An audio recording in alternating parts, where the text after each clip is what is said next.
The Mike Wagner Show is powered by Sonic Web Studios. Hi, this is Mia Mosinzia, also known as Mia No Time for Love. Check out my latest book, Missing, available in print and ebook formats on Amazon. It's now time for The Mike Wagner Show, powered by Sonic Web Studios and sponsored by international award-winning author Mia Mosinzia of Missing. The Mike Wagner Show can be heard on over 40 podcast platforms, as well as hamiltonradio.net, Diamonds FM, and themikewagnershow.com.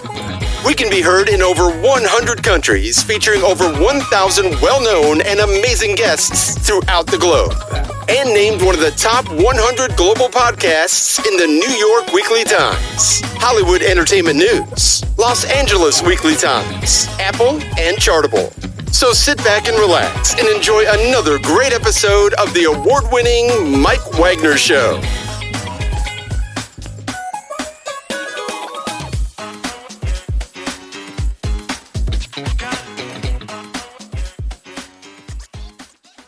Hey everybody, it's Mike from the Mike Wagner Show, powered by Sonic Web Studios. Visit online at sonicwebstudios.com for all your needs. Looking at a professional website without breaking your budget? Sonic Web Studios is the answer. Sonic Web Studios offers fast, affordable custom web designs that blow the competition away. Call today, 1-800-303-3960. That's 1-800-303-3960. Or email to support@sonicwebstudios.com. Mention the Mike Wagner Show, get 20% off your first project. Sonic Web Studios, take your image to the next level. Also, time to give official shout out to our official sponsor of the Mike Wagner Show, international award-winning author Mia Mosinzia. If you love fast-paced mysteries, you'll love Missing by Mia Mosinzia, available on Amazon in paperback and ebook. Missing is fast-paced and intriguing with an unforgettable twist. Takes place in 4 countries, 2 strangers, 1 target, where truth is an illusion and those you love will be the first go missing. It's available on Amazon in paperback and ebook. Missing by Mia Mosinzia has garnered great reviews in even loved and enjoyed by Howard celebrities, including Joanna Cassidy, Forbes, Riley, and many others. So grab your copy today for Goes Missing by Mia Mosinzia, available on Amazon. Also, check out The Mike Wagner Show at themikewagnershow.com on over 40 podcast platforms, heard in over 100 countries, including Facebook, SoundCloud, Spreaker, Spotify, and iHeartradio. Also, Anchor FM, iTunes, Google Play, Amazon, Audible, Apple Music, and more. Also, heard on hamiltonradio.net, Diamonds FM, Oldies Radio, and a few other networks to follow. Take The Mike Wagner Show on any mobile device. Subscribe to The Mike Wagner Show on the YouTube channel. Follow The Mike Wagner Show on Instagram and Twitter today. And for great gift ideas, go to Amazon.com and check out The Mike Wagner Show podcast. T-shirts, pop sockets, throw pillows, tote bags, hoodies, baseball gear, and more. Makes great gifts 24/7. Go to Amazon.com and check out The Mike Wagner Show podcast. And for more great gift ideas, go to Amazon.com/Mia Mosinzia for great books like Missing, Once, and Wrinkles. Also T-shirts, pop sockets, hoodies, phone cases, and more. Amazon.com/Mia Mosinzia. Check it out today. I'll support the Mike Wagner Show on Anchor FM, PayPal, themikewagnershow.com. You can buy me a coffee at buymeacoffee.com at the Mike Wagner Show. Make sure you do so today. We're here with a terrific lady who's an author of a book and a strong woman who survived years of abuse as a child. And now she tells her side of the story in a memoir, which we'll talk about, profound and compelling, that traces her life as a survivor of child abuse, sex trafficking, illegal pharmacological research, and institutional abuse. And she has an advanced degree in clinical psychology and recognized national expert and catalyst for change. Also, powerful storyteller, and how she's able to endure and what possesses and everything else. And her wisdom comes from the field of psychology, transcendental development, and spiritual psychology. She's also author of the book Darkness Was My Candle, an Odyssey of Survival and Grace. And live, ladies and gentlemen, from the Plus Studios somewhere in beautiful West Virginia, en route to a book signing and more, we have the very amazing author of the book Darkness Was My Candle, an Odyssey of Survival and Grace. Ladies and gentlemen, the multi-talented Lora DeVore. Lora, good morning, good afternoon, good evening. Thanks for joining us today. Good evening. It's wonderful to be here. I'm honored to be on your show. Well, it's great to have you on board, Lora, and you've got an amazing story to tell. You're a strong woman who survived years of abuse as a child, and now you're telling your side of the story in a memoir, and it's profound and compelling that basically just traces your life as a survivor of child abuse, sex trafficking, illegal pharmacological research, and also institutional abuse. You have an advanced degree in clinical psychology and a recognized national expert and a catalyst for change, powerful storyteller, and also you also managed to just how you survive and give advice and everything. Your wisdom comes from the field of psychology, transcendental development, and spiritual psychology. And also here to talk about your book, Darkness Was My Candle, an Odyssey of Survival and Grace. And before getting to all that, Laura, tell us how I first got started. I'm sorry. Tell us how you first got started. Well, I was writing a very different book, and I had a writing mentor at the time, and I went out to the West Coast because she writes a book every summer and takes a sabbatical. And she had asked me if I'd be willing to come and be her scribe. She's in her 80s, and drive her to northern Washington State, because she was interviewing elders on the Yakima Reservation and had hoped we could also get into Hanford Nuclear Site, which I had never heard of. And I'm very aware that a lot of people don't know what Hanford is. It's the place in which we mined plutonium and uranium that created the atom bomb. And it's where we continue to bury nuclear heads from warships. And it's leaking into the groundwater and poisoning the salmon in the rivers. And the incidence of cancer on the Yakima Reservation, as well as the downwinders, farmers, is astronomical. And so I drove out to her house in Southern California. And I was there for 3 days before we left for our trip. And she asked me if I would do some research for her. And so I was on the computer, and suddenly it was as though a nightmare came up on the computer, a nightmare from my own past. And what came up was the words Elgin State Hospital. Oh, yes. I heard about that. I thought it might have been a blue screen or something that says you've been infected, but Elgin State, I'm glad. I don't know if I could say it's like a virus or something, but yeah, just go ahead with it. So, and the reason it came up is because they had been doing experimentation on patients at Elgin during one point in its history. Now, it was before I was a patient there, but that's the reason it came up, because they were actually injecting hospital patients at Elgin State Hospital uranium shots. Ooh. And all kinds of things happened because of that. And of course, people got very sick and they died. But I was stunned to see the words on the screen. And later that day, Dina Metzger, who was my writing mentor, she asked me how the research was going. And I told her it was okay, but that I had something come up from my past. And by then she knew a lot about me, but I was writing a very, very different book. And she looked at me when I told her about the state hospital. She said, "And why did I never know you were in a state hospital?" And I realized that this is probably 7-8 years ago, that at that point, I still had shame about it. There were a few people that knew that. Wow. And I also knew by the end of our trip together that I needed to write. And it almost felt like a spiritual mandate. I knew that whether I was comfortable writing about that period of my history and other dark periods of my life, that I needed to do that. And in part, I needed to do it because it became clear that so many people never made it out of there, and so many people never had a voice. So it felt like the writing, it was an act of love. And I also believe we're in a period of time in which everything that has been underground and unknown is coming up to be looked at. And that's happening on an individual level as well as a collective level. And so parts of our history, a lot of Americans don't know. And so I also felt compelled to share that in some of what I discovered. Don't mean to go off topic about writing the book and everything. When you mentioned about uranium shots, what was the whole purpose of the uranium shots, and what were they trying to accomplish? I mean, I've never heard of uranium shots. Supposedly to see if it would help mentally ill people. Wow. The other thing they did, and this is just an aside, and I read the research, and then one of the elders that we met with on the Yakima Reservation, he started telling us the story. And the story was his uncle, like many prisoners, was in prison for some kind of petty theft. And he was promised that he could get out early and he'd get, I don't remember, it was $25 or $100. It wasn't very much money. If he was willing to submit to uranium shots, and they were uranium shots in the testicles. Oh, And he got out, and he keeled over dead within a week of being discharged from prison.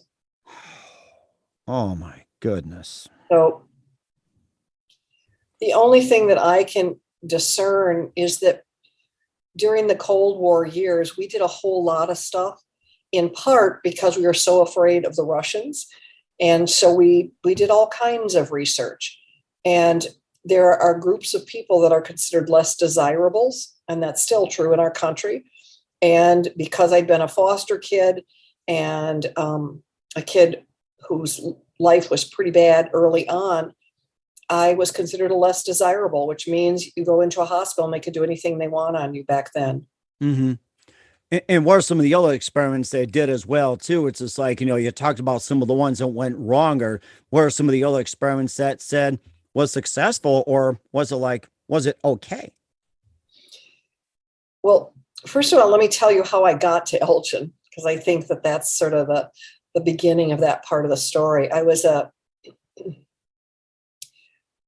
the end of my freshman year in college, and it was kind of miraculous that I even got to college, but I got to college on a couple scholarships and grants, and I had done well, but I was working weekends at a small hospital as a nursing assistant, and I started being hit on by the respiratory therapist, and he wouldn't leave me alone. He had to be at least 50, and I was 18. Oh my gosh. And he tried to pull me into the janitor's closet on numerous occasions. He eventually started showing up at school in the halls. I had moved to a different dorm, and I had to take an L to get there. This is Chicago. And he showed up at the bottom of the L tracks and tried to pull me into his car. And luckily a businessman saw him and yelled at him, and he let go of me. And so I went into a pretty dark funk, and I quit my job. And then a couple of days later, I realized they were closing the dorms, and I had nowhere to go. Oh, no. And I had no money and no job now. And I had tried combing the papers, but the thing I hadn't done is asked for help, because I thought at that age, as a lot of kids do at that age, is I shouldn't have to. I'm a grown-up. I should know how to do these things. And my default as a kid was, well, I can just kill myself. So I think I grabbed a bottle of aspirin or something. That's all I would have had around. I took a handful, and then I made myself vomit and realized I really don't want to die. This is really stupid. And I went and found the house mother, and I told her what was going on and what I'd done, and that I was sorry, and I really needed a grown-up's help. And she explained there were all kinds of jobs in the Chicago area for the summer, and she could think of a number of places that also came with room and board. And she'd help me, but she wanted to put me in a taxi and send me to the hospital first to get checked out medically. Well, I was just fine at the hospital, but they said they were going to send me across town to a place called Illinois State Psychiatric Institute. And its acronym was ISPI at the time. And they said I'd just have a few days to get my feet under me. And ISPI wouldn't let me out. And I had no idea why at the time. And they kept giving me drugs and more drugs. And because my mom was an alcoholic and an addict, I kept spitting the drugs out and thwarting their giving them to me. Eventually, I ran away after they started giving me shots and liquid Thorazine. They got me back, and then they eventually had me committed to the worst state hospital in the system. And I learned late that there was a nurse there who the day that I was committed kept coming in and out of my room and checking on me. And I felt like I had just totally shut down. I couldn't eat. I couldn't hardly move.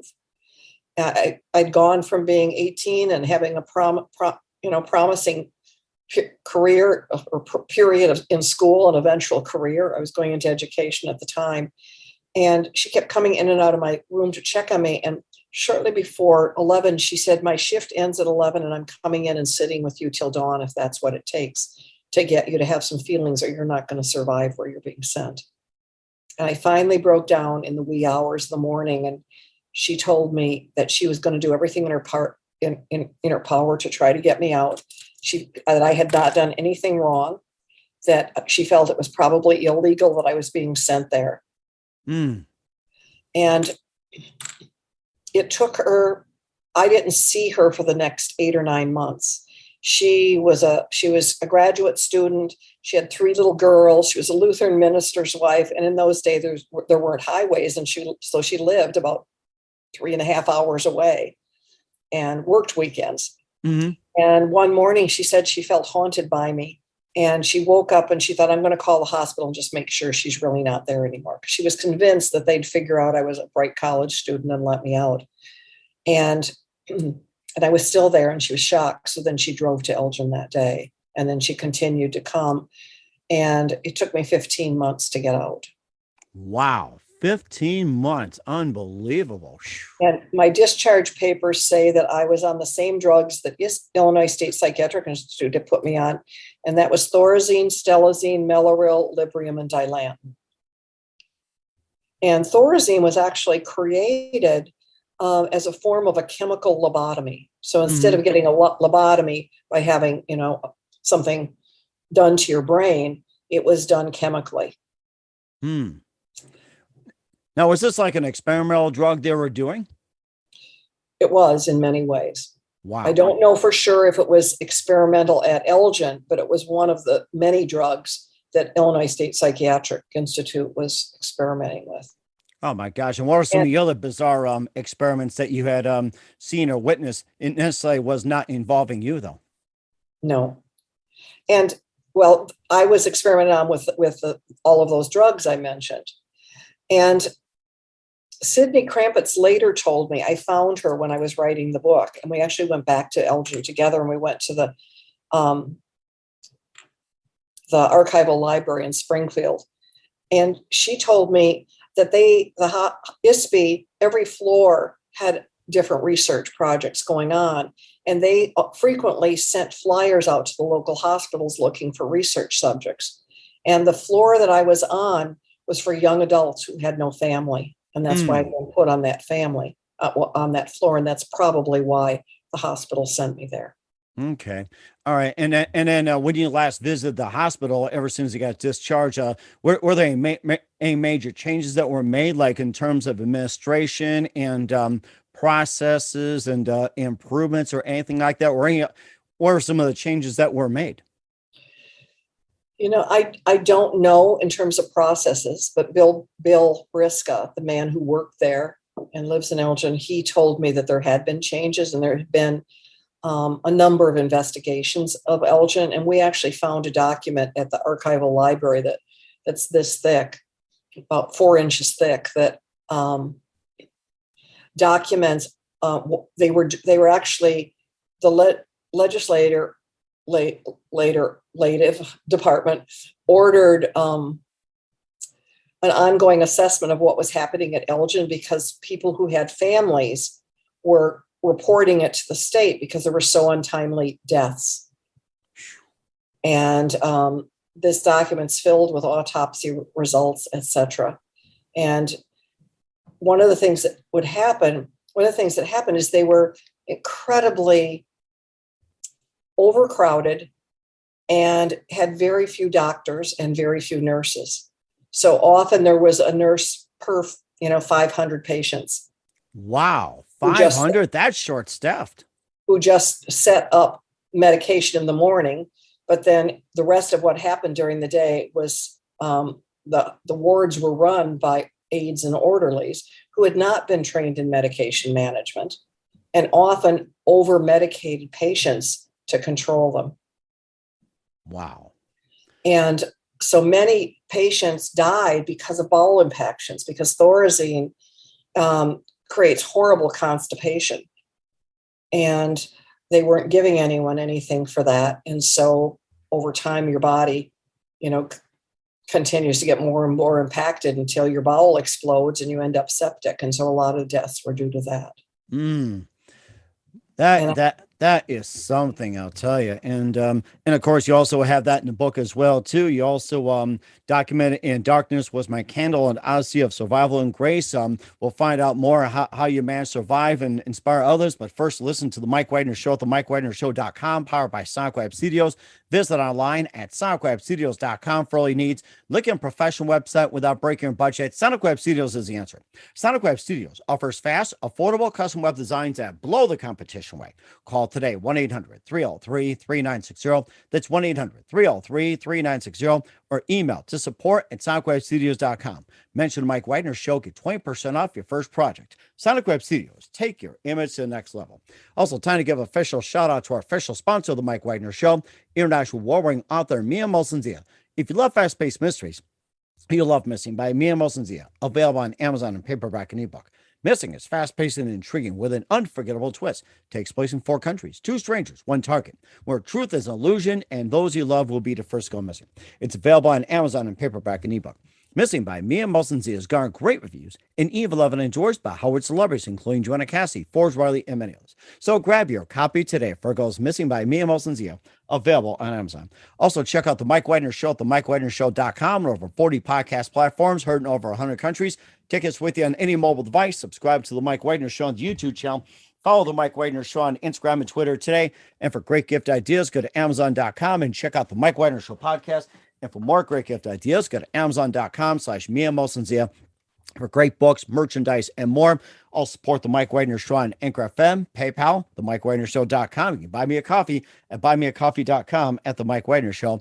Make sure you do so today. We're here with the author of Darkness Was My Candle and Odyssey of Survival and Grace, Lora DeVore, here on the Mike Wagner Show. And you talked about your time in Elgin State and also how you first got into writing and everything. And who are some of your favorite writers and authors growing up? I have so many. I certainly like Nancy Drew, among others. Of course, that dates me, but that's okay. I love Jane Eyre. I think I related to her. What else? I just read avidly. Those are the 2 that come to me right away. The Hardy Boys. I like the Hardy Boys, not as well as Nancy Drew, but. Yeah, those were our favorites as well, too, growing up, along with Nancy Drew and more. What are some of your favorite books growing up? I don't know. I can't remember specifically. And like I said, I don't know that I actually had a favorite. I didn't learn to read till close to the end of 3rd grade. And then I became an avid reader. And what I would do is I tended to love anything I read. And often I would create a world around that book. And I remember probably, as I said, Jane Eyre might have probably been one of my favorites, and Nancy Drew. Somehow, okay. and I know I read them more than once, but I can't remember the others. Well, that's perfectly okay. At least you got some ideas as well, too, that you also have an advanced degree in clinical psychology and a recognized national expert and catalyst for change. And, tell us about some of your works and also the fact that you pretty much just encourage people, to what to do in these situations, how to get out and everything else. And, what some of the things you could have readers take on what you do. You get stuck in the situation. Like say you got sent to Elgin State, can't get out. Or like say you're in abusive situation. How do you get out? Or you get involved with sex trafficking. How do you get out? And also institutions and everything else. Like, how do you manage to get out of it? I think that healing happens slowly. And I think that it's really important that people understand they can fully heal. That you can fully heal from trauma, no matter how bad it is. And I work at a number of places, but one of the places I work is through the Center for Mind Body Medicine out of Washington, D.C. with Dr. James Gordon. And that book has taken me all around the world. And James is already working with Ukrainians and putting a team together. But I worked with Parkland shootings after the shootings down there. And also down in the Gulf Coast after Katrina, and with firefighters and their families after 9/11, and so on and so forth. And one of the things that program teaches people is first about these amazing bodies we walk around in, and what an amygdala hijack is. An amygdala is the oldest part of our brain. It's the reptilian brain. It's back here. Mm-hmm. And this part of our brain is called the frontal cortex, and sometimes it's referred to as the executive center. Well, when we're stressed or when we've been traumatized, that frontal cortex goes offline, and our life is being led by the most primitive part of our brain, and we're in fight, flight, or freeze mode. Mm-hmm. So I always try to teach people skills, as does all my work at the center, and to let them know that they can get in the driver's seat of their life. They don't have to feel victimized by their own nervous system. We literally, through breathing techniques and other kind of techniques, can turn off the fight, flight, freeze. And it takes practice, but we can do it. The other thing, as I said, anyone can fully heal from trauma, but you have to commit yourself to a course of healing and know that it takes time and it takes commitment. You know, when I got out of Elgin, I determined that I would do whatever it took, no matter what it took, to not live my life with a leftover psychiatric diagnosis. Okay. And I think often people who get a diagnosis, that becomes who they are, and they don't know how to heal fully and move past that. And I include that people who've been traumatized. So I think another thing you have to do is commit yourself to healing and learn some tools to help regulate your nervous system. I also think that it's really important to remember that you are not your trauma or what happened to you. You are you. That's just something that happened to you. So you don't have to put on the mantle of trauma and wear it for the rest of your life. You can fully heal. The other thing is, I think community is really important. And I believe that keeping secrets is one of the worst things we can do, and it breeds shame. And so it's important to be open to find a way to be part of a community of some sort, of people who will encourage you. The other thing that's really important is when we've been traumatized, that part of our brain that I just described, that can only stay in hypervigilance mode. It's always waiting for the shoe to drop, the next bad thing to go wrong. And what can be really, really helpful is to go back through your memory banks and write down, create a timeline for yourself, all of the moments of kindness in your life. That's one of the things that helped me survive. In fact, I call all of those people and those that showed up at the crossroads in my life angels wearing compassion and human skin. And I had one after another after another. And what began to happen as I collected them and remembered them, something shifts in literally in our nervous system as we remember those kind of events. So we can literally begin to shift our own physiology as we remember those events. And then it reminds us, oh, yes, this is how I survived with these people's help. It may be a school teacher, it may be a neighbor, it may be a friend's mother or father. It could be anyone. It might be someone at a grocery store. In fact, one of the people in my life that's the funniest one was at one point in my life, my mother would leave me alone for days on end, and there was never food in the house. And I started stealing spinach from the local store. Hi, I'm taking some from Popeye. I can imagine that. That's right. That's exactly what made me think spinach was good for me, because of Popeye. Mm-hmm. I mean, the commercials and the show itself. Oh my gosh. Who didn't love Popeye? I'll tell you. That's right. So I'd steal spinach. And one day I got caught. And apparently the gentleman who owned the store knew that I'd been stealing spinach. And he said, you're not going to feel very good about yourself if you keep being a stealer. You don't want to be known as a thief. But I've got an idea for you. You must be eating that spinach for a reason. And I said, we don't hardly ever have food at my house. He says, tell you what, if every time you'll come into my store for spinach, you'll sweep my floor for me, I'll give you as much spinach as you want. Nice trade-off. I like that. Sweeping for spinach. That's right. That's right. Another place, in fact, I just saw it recently. It's now, I think, condominiums or something. But there was an old hotel in Waukegan, Illinois called the Karcher Hotel. Mm-hmm. And back then it was very fancy. And one day I was wandering through it. I used to pretend like I was a movie star and wander the halls. And where I lived, there was no lock on the bathroom door. And I never knew which man my mom might have home who'd just come busting in the bathroom. So I didn't feel safe taking a shower there or much of anything. Mm-hmm. And so I saw that the bathrooms were off the hallway and there were towels and there was soap and everything in the bathroom. So I went in and I helped myself to a bath. Okay. I was probably about 8.5, 9 years old. And after that, I'd go to the Karcher Hotel and take a bath a couple times a week. Huh, and interesting. One day the maid, as I was coming out, she said, what room are you staying at here in the hotel? And I said, I'm not staying in a hotel. She said, why don't you take a bath at your own house?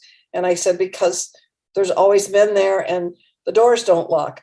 And she said, honey, you come on, I think it was Tuesday and Friday or something.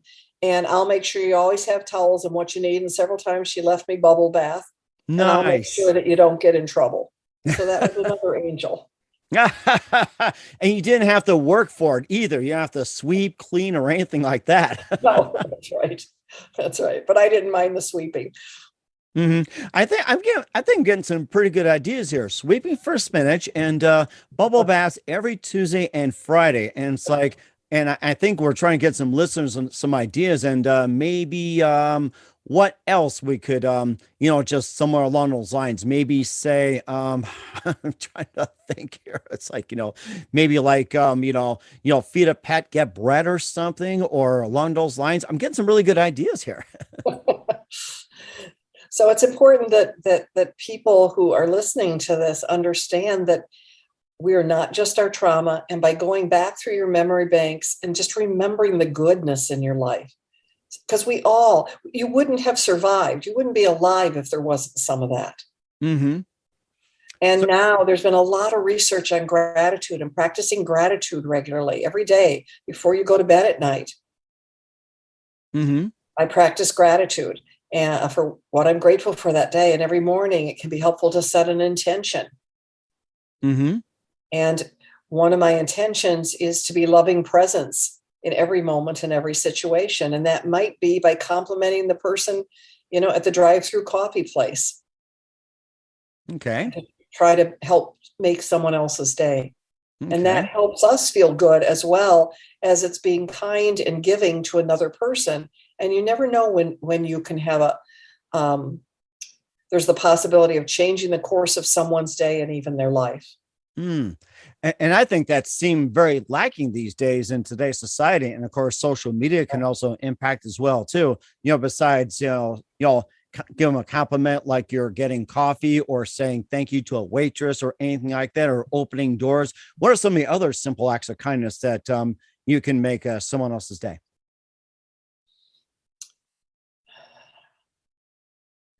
Watch your road rage. I think I'm aware of that, having just driven nearly completely across the country and seeing how many people get impatient and, they act like they're going to die if they don't get ahead of you. Letting somebody come in who really wants to get into your lane because perhaps they need to turn left.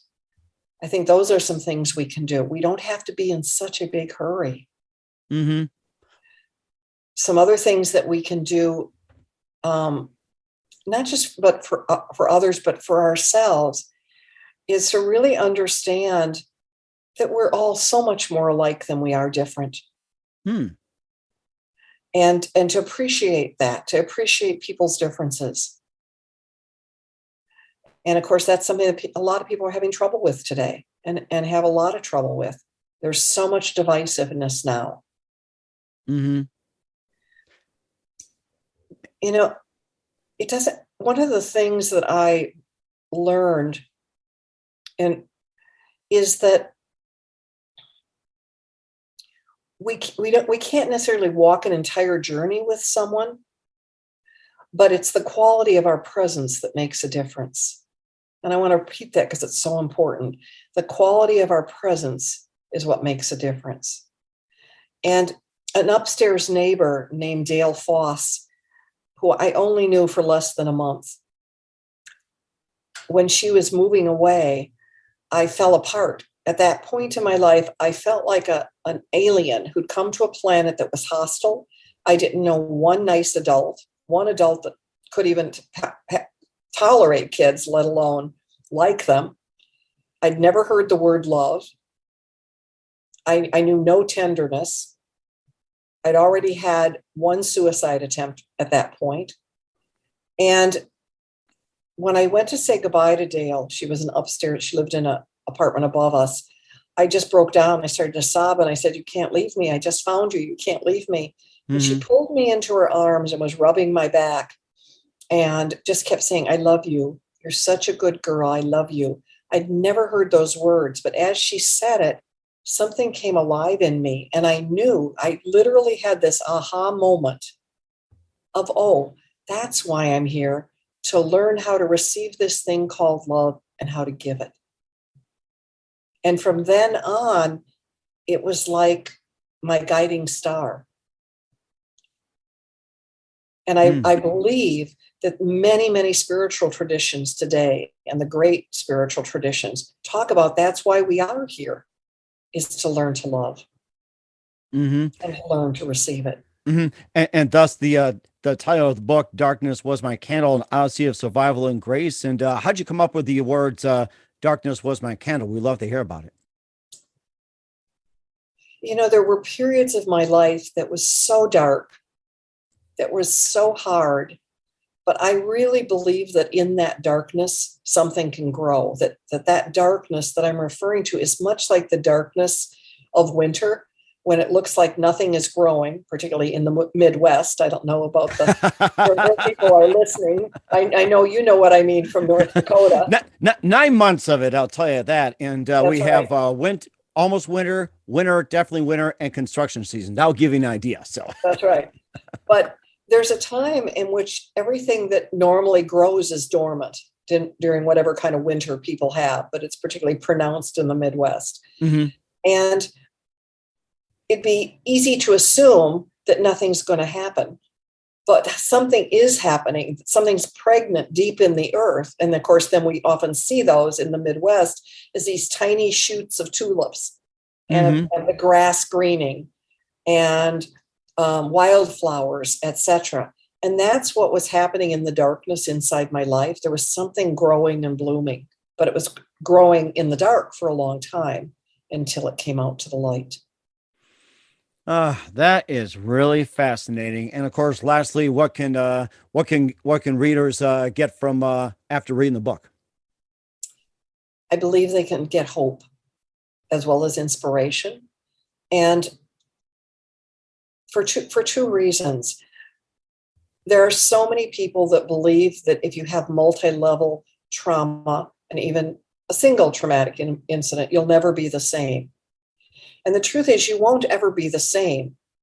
But that doesn't mean you have to continue to suffer. You can be more than you were before that experience. We now know there's a stage called post-traumatic growth and resilience, and you can even grow beyond that.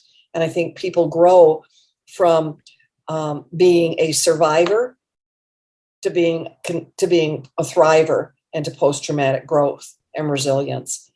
And so I hope that they'll get that sense of hope. If I can overcome what I overcame, including being prostituted by my own mother at age 9 for the first time, I think anybody can overcome. And I also think that we've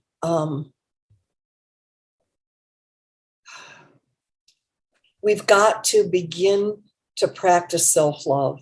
We can't completely love another human being unless we can love ourselves. And hopefully they'll learn a little bit about that in the reading my book. And my book, in part, was also a way to honor this child who was me at age 9, the picture on the book. Wow. It was a way to honor her and the life that she lived, as well as to speak for those who haven't had a voice. the other thing is, I think the book also, towards the end of it, in the second to the last chapter, I end up revealing a lot of the research that I came across while I was doing research for the book. Okay. Related to Elgin State Hospital. So it's also in some ways an expose, at least that last chapter is, and I think earlier chapters too. It exposes the dark history of psychiatry, among other things. We have a very dark history in the world of the psychological sciences. Okay. And the publisher, who's a Jungian analyst, psychiatrist, he said about this book, he feels like it could become a form of truth and reconciliation for the psychiatric community.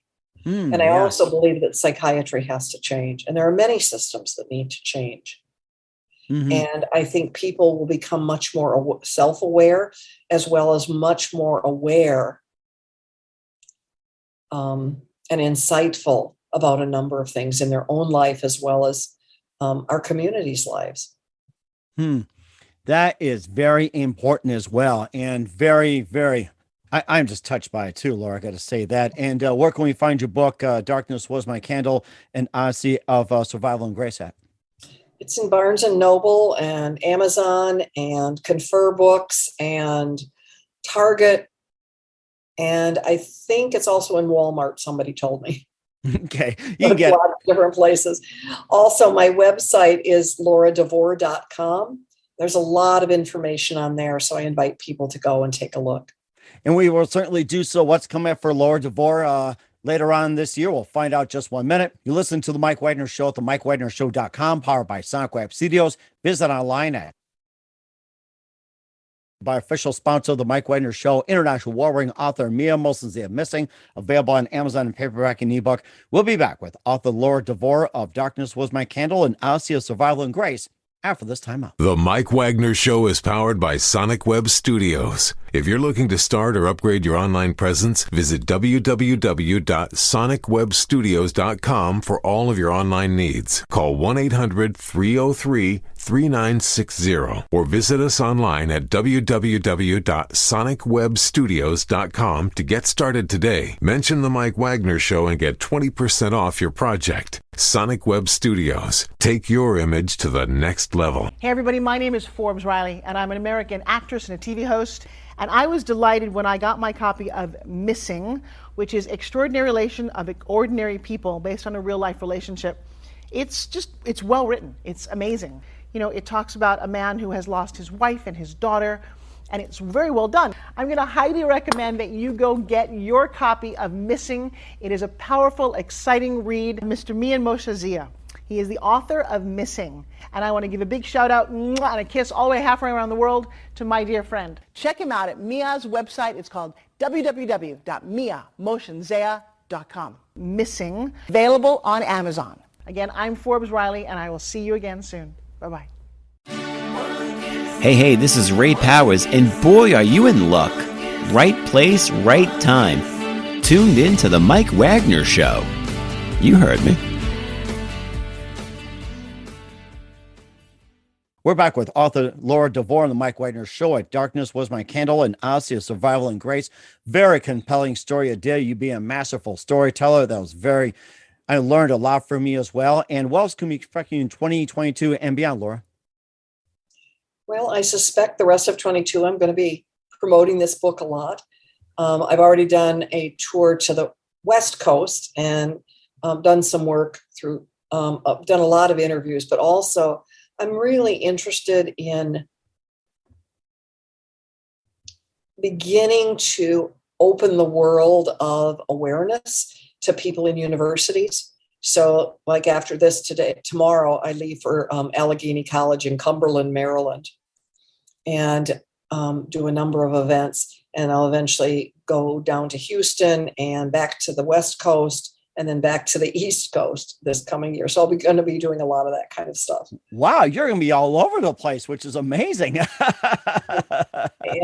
the wonderful thing is, because of my work with the Center for Mind-Body Medicine, and there's probably 100 in this country. We have faculty all over the world now, but in this country, there's a couple hundred of us. So I know people in many major universities and all over the country. And so that makes it easy to get access and to get invited to some of those places. People have been prodding me to write a book for years, long before I even started this book. That certainly is amazing, and we're glad you did. We're looking forward to reading it. And who do you consider biggest influence in your career? I have a number of them in my career, you say? Yes. Well, considering that my career now includes being an author, Dina Metzger, who is an author of over 30 books and plays and all kinds of stuff. And it's Metzger. She's one of my heroes or heroines. Another is a woman named Dr. Sue Morter of Morter Institute. And another one is a woman named Alexandra Leslie. And another is Dr. Lori Beaver Bandeckick, and all of those people are resources on my website as well. I think they probably have been some of the biggest inspirations to me and encouragers of me at this point in my life. But over my lifetime, I've had so many, including Sydney Krampitz, the woman who got me out of Elgin State Hospital. And there is a video of me and Sydney having a conversation on my website. It was interesting. Shortly before Thanksgiving this past year, I knew Sydney was in an assisted living home because she'd had a bad fall and she was in a lot of pain. And I just had this sense I should go see her. And we'd been visiting regularly, and then COVID happened. And I was able to drive down to Kansas City with a good friend of mine who's also my photographer and website designer. And she was able to get video footage of Sydney and I having a conversation. Wow. And then 2 weeks later, Sydney died. Oh my gosh. And I just had a sense she wasn't going to be with us on the planet much longer. And she was just ecstatic that we came and that we did that. And so, she felt like I had become her legacy, because this was a woman who literally risked everything. She risked her graduate school placement. She risked her job, and so much to get me out of there. Certainly fascinating, and just so amazing as well. And what's the best advice you can give to anybody at this point? To love yourself unconditionally, and to know that you're more than your physical self. There's a spiritual essence, a soul. And that's what we are. We're not human beings that have a soul. We're a soul having a human experience. I like that. That's certainly amazing. I'll take that to heart as well. We're here with author Lora DeVore of Darkness Was My Candle and Odyssey of Survival and Grace on the Mike Wagner Show. Laura, very big thank you for your time. You've been absolutely fantastic. Learned a lot from you. Looking forward to having you again soon. Make sure you keep us up to date. Keep in touch. Love to have you back. Once again, tell us about your upcoming projects. What's your website? How do people contact you? Where can people purchase or check out your book? Okay, my website is Lora DeVore, and it's LoraDev like Victor, ORE.com. And let's see, you can check out the book on Barnes & Noble, Target, Amazon, Walmart, and I think, and confer through the publisher directly. And if you live somewhere where there's a small bookstore, it can be ordered from any bookstore. So if you live somewhere in a small town and they don't have a Barnes & Noble, if you just go to your local bookseller and say, could you order this book? It's available to any bookseller. That's a really good idea. I think a lot of people should do that as well. Ask and they shall receive. So once again, Laura, very big thank you for your time. You've been absolutely amazing. Looking forward to having you again soon. Make sure you keep us up to date. Keep in touch. Love to have you back. We wish you all the best. You've got a great future ahead of you. Thank you. Thanks so much, Mike. I was honored to be here. The Mike Wagner Show is powered by Sonic Web Studios. If you're looking to start or upgrade your online presence, visit www.sonicwebstudios.com for all of your online needs. Call 1-800-303-3960 or visit us online at www.sonicwebstudios.com to get started today. Mention The Mike Wagner Show and get 20% off your project. Sonic Web Studios. Take your image to the next level. Hey everybody, my name is Forbes Riley, and I'm an American actress and a TV host. And I was delighted when I got my copy of Missing, which is Extraordinary Relation of Ordinary People based on a real life relationship. It's well written. It's amazing. You know, it talks about a man who has lost his wife and his daughter, and it's very well done. I'm going to highly recommend that you go get your copy of Missing. It is a powerful, exciting read. Mr. Mian Moshe Zia. He is the author of Missing. And I want to give a big shout out and a kiss all the way halfway around the world to my dear friend. Check him out at Mia's website. It's called www.miamoshenzea.com. Missing, available on Amazon. Again, I'm Forbes Riley, and I will see you again soon. Bye-bye.